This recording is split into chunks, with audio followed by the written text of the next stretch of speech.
Hello, welcome to the State of Sports. I'm Mike Donato, I'm Charlie Wilbur. and today we're going to be giving you guys an NHL 2019-2020 season preview. Yes. And to kick things off, we're going to start off with the Metropolitan Division, where there's been a lot of changes, right, Charlie?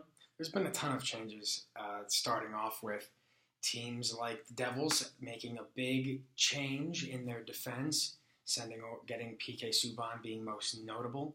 The draft of first overall pick, Jack Hughes, and other lesser signings, also other teams in the division. So Yeah, that division alone had the first and second pick. So It's going to be a fun division for the next few years. It'll be a very interesting division. Yeah, teams like Devils, Rangers making moves for the future and current. And then you have teams like Columbus who just lost everything. Yeah, Columbus is in a definite state of emergency. Panic. Yes. They went for it, though. Fair play to them. They did go for it, and what they did get out of it is they got a very good first-round win against Tampa Bay. And the first playoff series win ever in history of their franchise.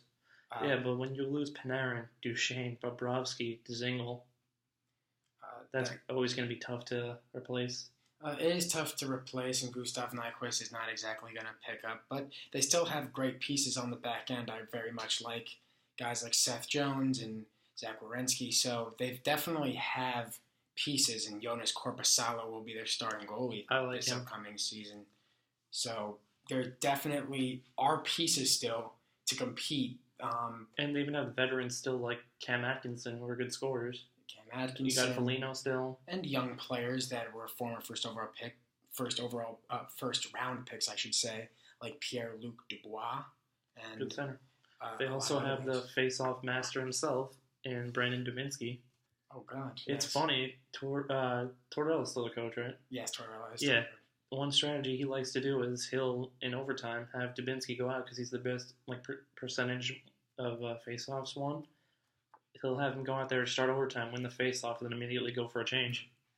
So I definitely think the Blue Jackets are a very interesting team to look at, as well as teams like the Hurricanes, who did just trade to the former defending Stanley Cup champions, the St. Louis Blues, Justin Falk, who could have been their most notable defenseman.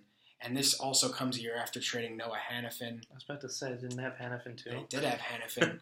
They traded Hannafin, obviously, to Calgary. What are you doing, Carolina? They had a great defense. I still think the defense is very solid, but I don't exactly know how you're going to be able. There's not much. I know they still have pieces on the back end, but to think that Joel Edmondson is going to take over for Justin Falk. And Jake Gardiner, too. And Jake Gardiner as well. Jake Gardiner was signed to a pretty large contract for what Jake Gardiner was. It's also a little bit concerning because you've seen him flop in the playoffs multiple times. Yeah. A little bit like he hasn't exactly shown up. So it's going to be interesting to see if, maybe can he turn it around, or is that going to happen again?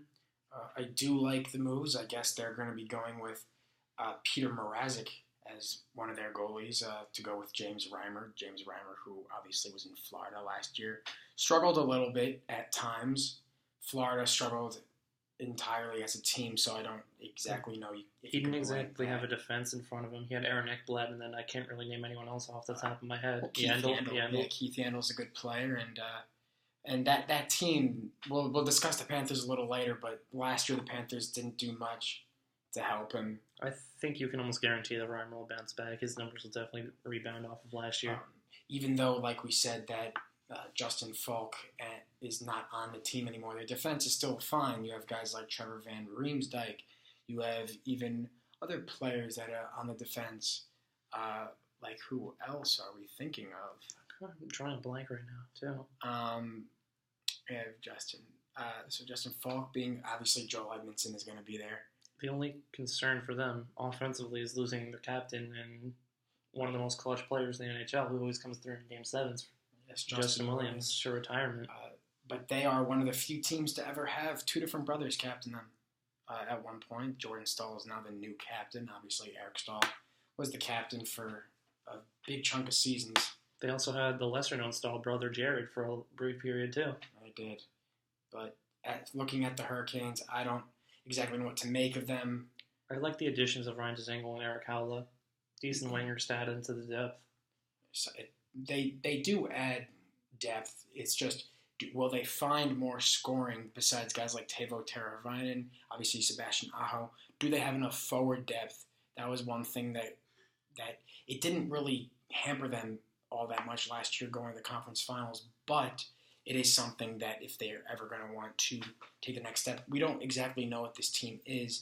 They didn't make the playoffs since 2009, and then they broke that streak going to the conference finals like they usually do. In 2006, 2009, they did that. Early 2000s, they did that as well when they went to their first finals to lose.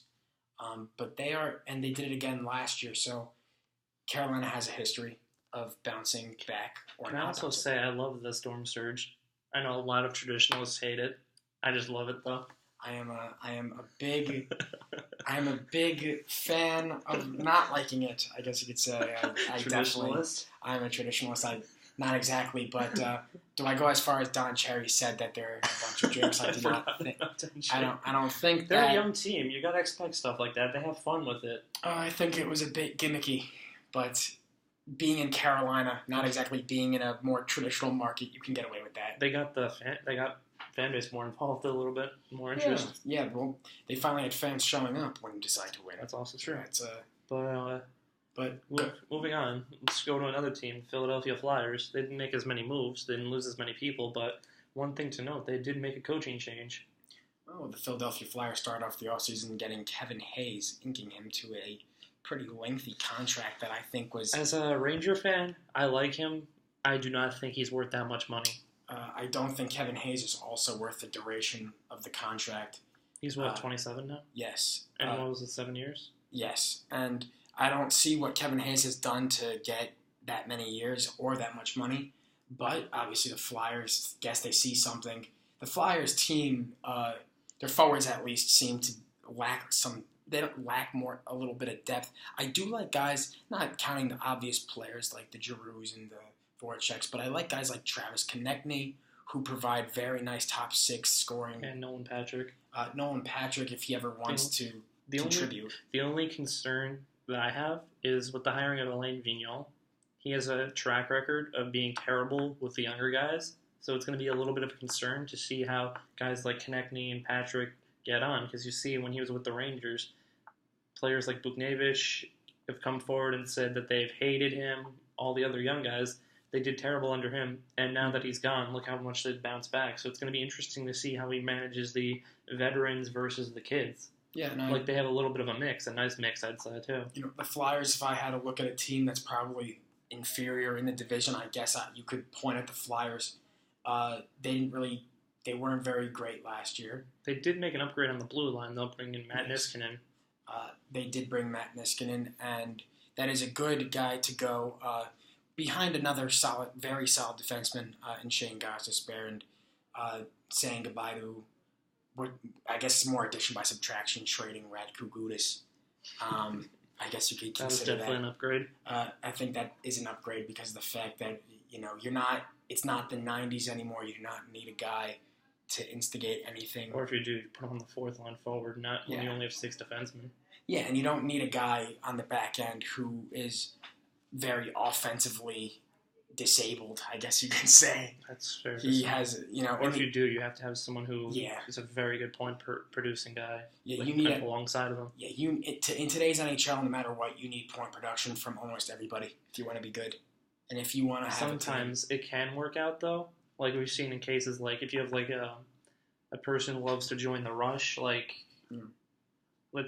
for example, like I'm a Rangers fan, so I'm gonna apologize for making Ranger references, but when Neil Pionk first came up, he played best when he was alongside Mark Stahl, because Stahl would always stay at home, whereas Pionk liked to join the odd man rush.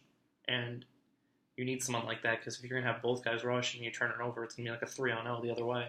Yeah, and I definitely think that, looking at the Flyers in the grand scheme of things, like I said, I do not think that the team has as much depth as the other teams in the division, but looking at the division, really anybody could finish between, in my opinion, 2nd and 8th. I'd say 1 to 8, anything can happen. Really, it's wide open. It is wide open, especially probably the most competitive division on paper. Especially when you have teams like the Devils that have made possibly what could be the biggest, a huge turnaround. And because even like everyone's going to point to Jack Hughes and PK Subban, but they also made other additions too, like Wayne Simmons, who not only is he a decent player, but he's also going to be someone who you can count on to protect Jack Hughes. Like if he is the victim of a cheap shot, Simmons will definitely go after someone. And I also like Wayne Simmons because if you look at the Devils' lines going into the season, you could have realistically your first line could be Hughes, Hall, Palmieri, and then you could come down to the second line. Then you could have Hischier. You could have Hischier, and then you could have, even if you want Wayne Simmons, or there is a lot of depth. You could have Blake Coleman, Miles Wood. There is Nikita Gusev too. Nikita Gusev definitely could make that fill up that second line, and then if he does that, or even if he doesn't, that makes the third line that much better.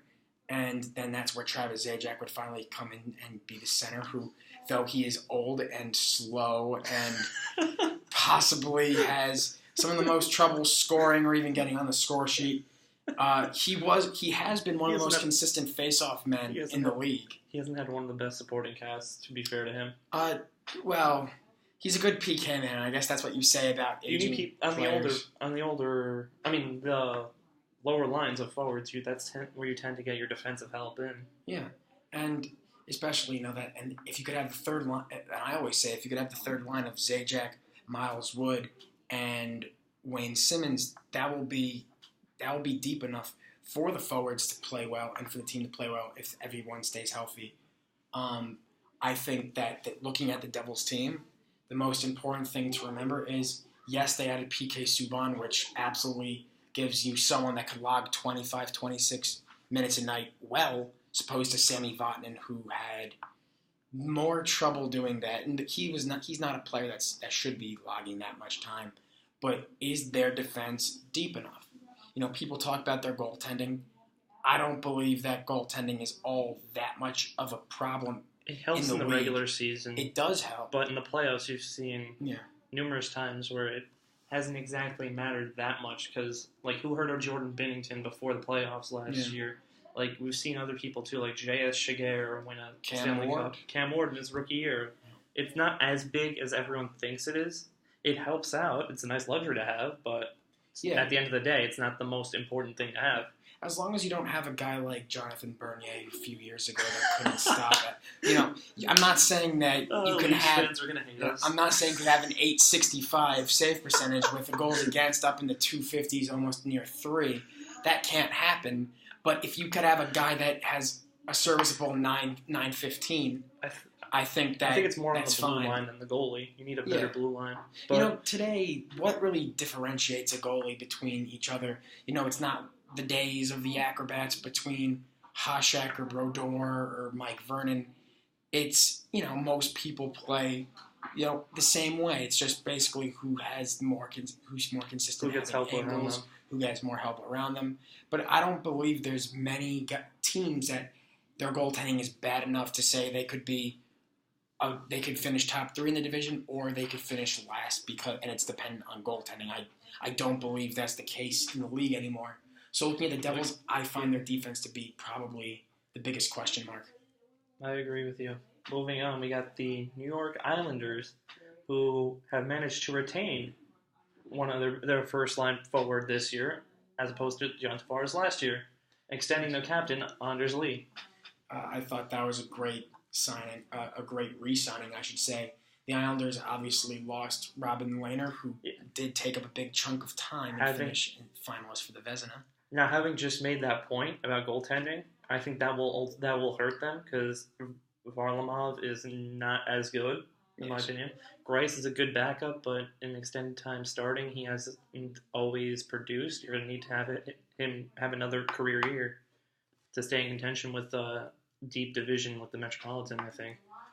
Yeah, and the more I look at the Islanders, I see how they brought in, obviously, former New York Ranger Derek Brassard. He's been around the league a lot the last few years. And he has been around the league more. He's been, and it's not exactly his fault that he's been traded from team to team. It's more of a contract situation, too. He had a movable contract, and he was in a contract year last year.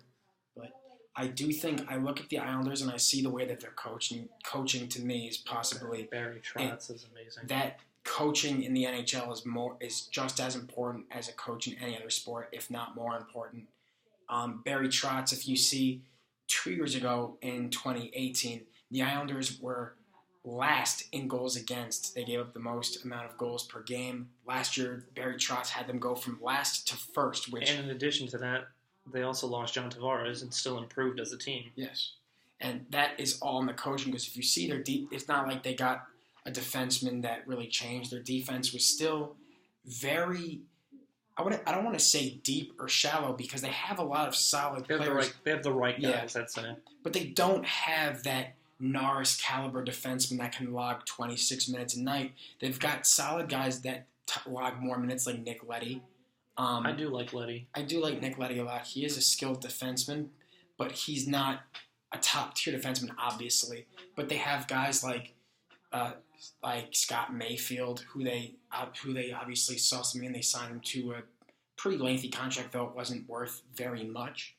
Also, guys like Devin Taves, who actually played a lot down the stretch and played very well for the Islanders. But the Islanders, I think that their team, I most fear the Islanders fit, and there would probably be my pick to finish somewhere within the top three. I'm not sure yet, because like we said, that division is going to be a dogfight. So, and anything can happen. I'm not sure what they're going to get, but I think they'll definitely compete for a playoff spot, obviously. Moving on, we got the Pittsburgh Penguins, who, after a disappointing playoff exit, have shaken things up a little bit, trading away Phil Kessel and bringing in Alex Galchenyuk. What do you make of the move? I find the move to be basically a lateral move. I don't see how it really helps you. Or you got younger. I don't think it hurts them. I think Alex Galchenyuk has proved to be a serviceable, maybe even more than serviceable center around the league. He could also play the wing a little bit. They did need to address second, third, fourth line center very much, because you have if they could split up Crosby and Malkin, that'll help a lot with their center depth. And if they want choose to play Galchenyuk inside too, that's gonna allow them to have three good lines, because Galchenyuk's a good player. Malkin and Crosby obviously are really good players. It's just a matter of can Malkin stay healthy this year too. Obviously, we know those two top guys are among the league's best, but they still have very good, even more. On the Penguins, they might be role players, but they are very talented players that on a lot of teams would be very, very important pieces, like Jake Gensel. I was about to say, I can't forget about Jake Gensel. He's a good player. And Brian Rust is actually a very good, I would say, somewhere in between a third line player. The only concern is another year older, Crosby, Malkin too, and Letang too. Look how old he is now too. Letang is actually, a lot of people in Pittsburgh keep saying that Christopher Letang is actually getting worse on defense as time goes on. So that'll be something interesting to look at. But I do not consider the Penguins to be the same Penguins as they were a few years ago. Interesting thing, they lost Olli Maatta, which a lot of Penguins fans that I've seen were actually happy about. Yes. I thought he's a decent defenseman, but there's just been moments where he's messed up where he couldn't afford to. Penguin fans definitely don't have too much to be complaining about, especially in the play of Olli Maatta or Christopher Letang. But if, as the fan base, I don't see him as being that bad. The times that I've seen him play. Where did he end up going to? Did I mark that down? We'll discuss Olli Maatta a little bit more later. I forgot to write that down. As we look where Olli Maatta went, because that was obviously not documented by me, documented by you, or many other people that are discussing NHL hockey over the offseason. Yeah, we have a full-on list too of all the teams, all the moves and such, and I just forgot to mark where he went. But moving on from Olli Maatta and the Pittsburgh Penguins. So, that two more teams to discuss in this division. We have the Rangers and the Capitals. Which one do you want to start with? I feel like leaving the Rangers for last, especially because we've made this far without discussing them. And obviously, you're a Rangers fan. We'll discuss for the Capitals. Obviously, the Capitals are just probably the favorite. The only really noteworthy move that they made was just getting rid of Niskanen for Gudas, and we've already touched on how we feel about Gudas. Yes, and obviously I feel like that was a downgrade for them, definitely. I'm pretty sure you agree.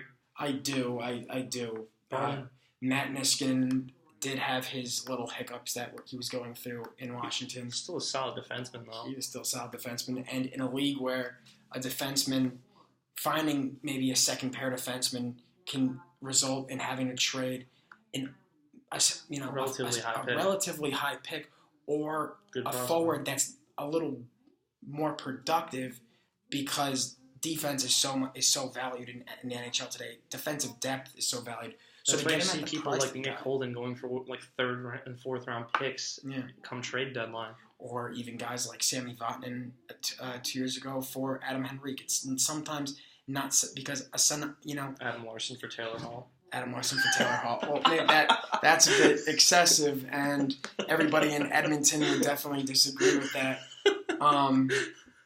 But getting a second pair defenseman, it's sometimes a second pair defenseman and a second line center or winger is not exactly a fair trade, considering that you'll probably get more production for the center. So there is a higher price for the defenseman because defensive depth is almost needed in today's NHL. Have the speed of the game. You ones who can move. You don't want to get caught with a slow defense because we've seen time and time again with other teams how bad that can be. Especially with the speed that's in the league now in general, you need to have people who can keep up with them or who can position themselves in the right places to physically get away with it. So I think that the Flyers did get, like we said, did get Matt Niskanen for a very nice price, but I don't think the Capitals are going to be missing him too much. I wouldn't push the panic button after last season's playoff exit. Yeah, I don't think there's any need to. You still have Alex Ovechkin, who's one of the best in the league, as always. Obviously, they're not going to have Evgeny Kuznetsov for the first few games of the season because of his cocaine suspension. Didn't they get rid of who's the Russian winger on their team? Who's not there anymore? Burakovsky. Yes, Andrei Burakovsky, who did go to Colorado, but the Capitals didn't really make too many additions or subtractions. They didn't really need to. Just need to keep things the way they are. Make a few little changes. Got a little tougher with Gudas.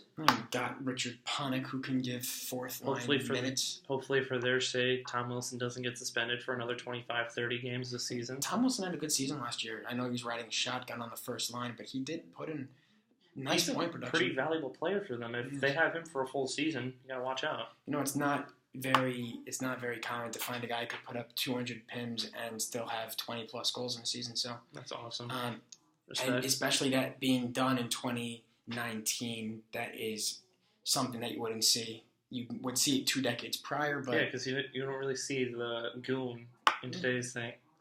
And when you do see someone who has a bit of a physical side to them, they usually can play because in this day and age, you have to be able to play to stay in the league. Yeah, nowadays they consider physical forwards guys like Gabriel Landeskog who are physical, but can put their points up. He'll have 30 goals and he can be a 100-point player. Doesn't exactly shy away from contact. Yeah. So moving on to the final team in the Metropolitan Division, before we give our predictions for the season, is the New York Rangers, who have made a ton of moves this offseason. And in addition to all those moves, they notably got former goalie and announcer for them, John Davidson, or JD, to be the team president. And he's been known for being the GM of the St. Louis Blues. He drafted a third of their cup-winning team. Yeah. And he was also most recently the president of the Columbus Blue Jackets as recent as last season. Mm-hmm. And I really do like the addition. He has a great track record of building up teams. Like, he drafted Pietrangelo and all those guys. That's one of the most underrated moves by the Rangers this offseason. I'll say it right now. As you see, I'm a Devils fan, obviously, from what I'm wearing. I really like the Rangers offseason. I think they did a great job. I'll say it even louder. I really like the Rangers offseason. Yeah, bring in Panarin. Though they are very much pushed up against the cap. I believe they're $10K under the cap right now. They are and they only have 22 people on the roster as opposed to the 23 that you're allowed because salary-wise they can't afford it. But they knew that Artemi Panarin was looking to come to the Rangers. They did the right move by finding space for him. And the good thing, the talent, obviously. The good thing about bringing in Panarin is it breaks the mold of the Rangers getting the great player when they're past their prime. Like time and time again, Marcel Dion, Wayne Gretzky, Yari Curry, Eric Lindros, end of the career of Pavel Bure too. They have a long history, and Martin they're finally able to bring someone in their prime. Martin St. Louis played well for them though. Yeah, he went to the finals with them. Yeah, but they traded 2 firsts and Ryan Callahan. Oh, Ryan Callahan! I'm sorry for the way his career had to end. I'm sorry about that too. I love Callahan. You never want to see a good he just got traded too. Like that. Yeah, you never want to see a good player's career have to end like that. But back on the Rangers, in addition to signing Panarin, which a lot of people think about, is like the only thing, they also had a few of the Russian prospects come over from the KHL, most notably Igor Shestyorkin, Vitaly Kravtsov, and Igor Rykov. All 3 of them will start the year down in the AHL with Hartford, but I think that we will definitely be seeing Shestyorkin and Kravtsov at some point this season, and I think that they will make some sort of impact on the team. Yeah, and obviously Philip Chytil, I expect to be back in the NHL this year. Philip Chytil. They put him down in the minors because they said that right now he'd be on the 4th line as a center because they want him to transition more to the center role, and they want him to get accustomed to playing big minutes in that role. And yes, it is Philip Chytil. Chytil, the CH means anyway, that's... In addition to that, they got very lucky with the lottery, being able to bring in Capo Caco, who could have went number 1 almost any other year, let's be honest. He could have. I'm happy this year that he didn't. I'm happy with the Devils pick. Yeah, it was a toss-up. Either way, you knew you were getting a great player, 1 and 2. In addition to that, another great addition from the offseason, Adam Fox. I believe they traded a 2nd-round pick, one of the $1 million that they seem to have now from all the trades the last 2 deadlines. And I like him. You can expect him to make the lineup opening night. Yeah. Pull the right-sided defenseman offensive. He would finish 2nd in the Hobie Baker Award last year, which is the best college hockey player. We also have to discuss how, speaking of defense, how when you trade for a guy like Jacob Trouba, that is a big upgrade. And I thought the trade was great. You know what the funny thing about that is? The 1st-round pick they gave us for Kevin Hayes, we gave them back for Trouba, so basically turned into Hayes for Trouba and Pionk. And I think that absolutely, I loved when they brought him in. At the time that the Rangers traded for Jacob Trouba, the Devils obviously did not make the trade for PK Subban yet. That was at the draft. And I remember saying to everyone that I talked hockey with, I said the Devils, as all these defensemen get signed or traded for, this was right before, obviously, free agency, I said the Devils need to make moves. The Rangers made the move. I was actually very much annoyed by it because of the fact that Jacob Trouba is a very good defenseman. He is on the younger side. He also takes a lot of pressure off Brady Shea because last season Shea was pretty much the only defenseman who was worth noting because Scheidenkirk wasn't his former self. He was a shell of himself. Stahl was a bit shaky. D'Angelo's first half of the season was a work in progress. He got benched a little bit for attitude problems and on-ice performances. No, so I really it definitely does help out the rest of the defense when you bring in someone like that who's a great player and then can just take a ton of pressure off. And in addition to that, can help out Lundqvist on the back end because he had a very questionable defense in front of him last year. Well, I thought the Rangers' defense was not as bad as the Devils' defense. I don't think two of the worst I'd say last season. Yeah, I don't think anyone was outright worse than the Devils' defense last year. But I think you were right in saying that. I don't think there's anyone that's outright worse than the Devils' defense last year. But the Rangers were definitely on the short list of near the bottom of the league. Another player who I'd say to watch out for is recently just got assigned to the AHL in the last round of cuts. Ryan Lindgren. He's a physical defenseman and really, really physical. Like he just loves to throw the body around.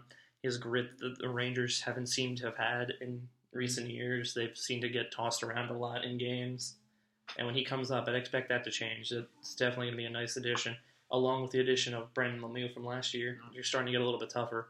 And I know Coach Dan Quinn has said to the press many times that he wants a more physical team to be able to play up in your face and wear you down.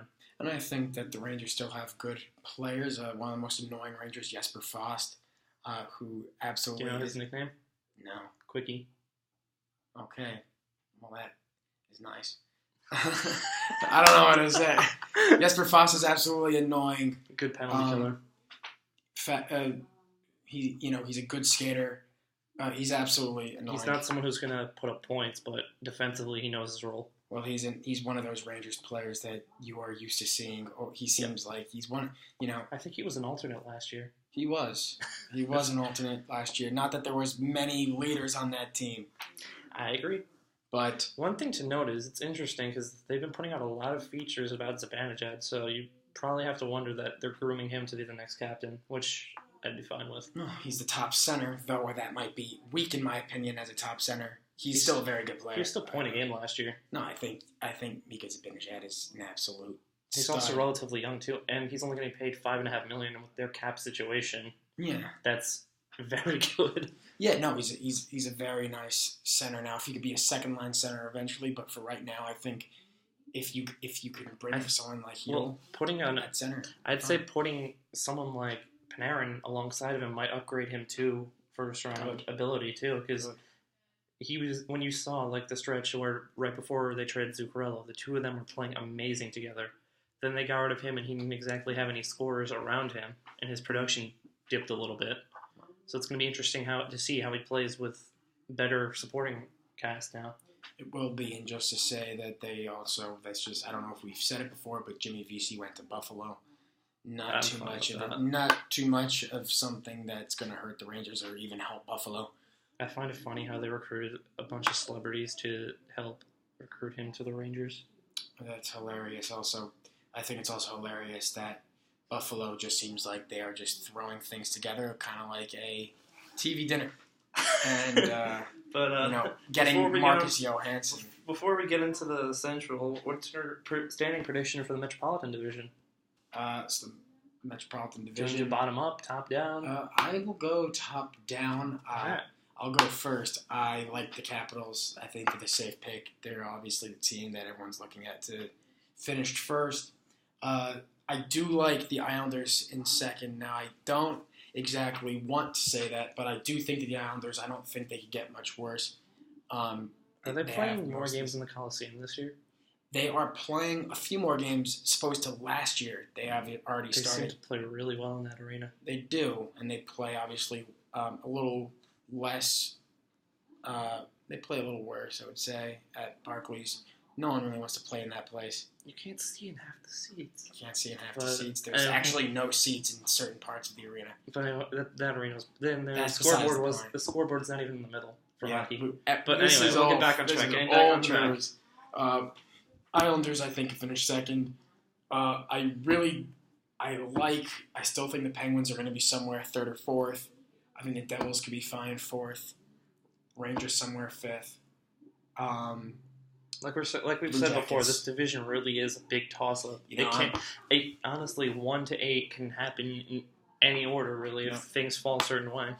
Like I keep saying, if say there's teams like the Islanders, they could finish near the bottom if things don't go well like they did last year. Obviously,